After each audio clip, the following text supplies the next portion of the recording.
Hello, Wayfinders. It's time for a little core today.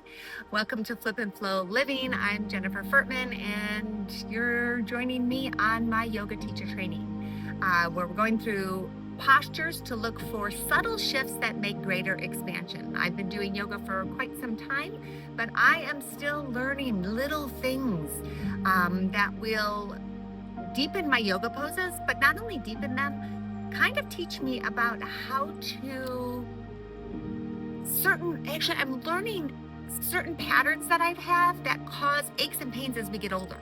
So let's do some Navasana. Actually, I should say Ardha Navasana. Sorry, I'm new at this. I'm still learning. So we're going to come into our Navasana pose. Let's start there. Remember to think Navasana pose. This is more than just core. It is actually taking all of your muscles from your back, knitting them in simultaneously while broadening your shoulder bones, engage your core, squeeze your inner thighs together and engage your pelvic floor. From there, reach your hands forward, spread your fingers, lift one toe, lift to the other toes, point your toes, straighten the legs or keep them bent either way. We're going to come into Ardha Navasana.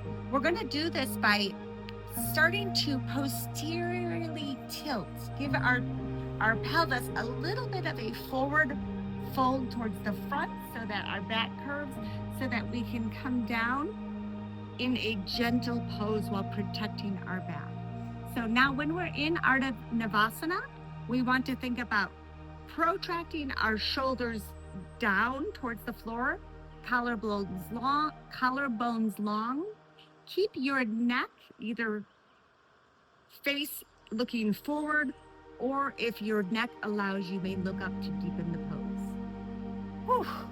Strong pose. So in a sense, Ardha Navasana is really an upside down, a lying down handstand.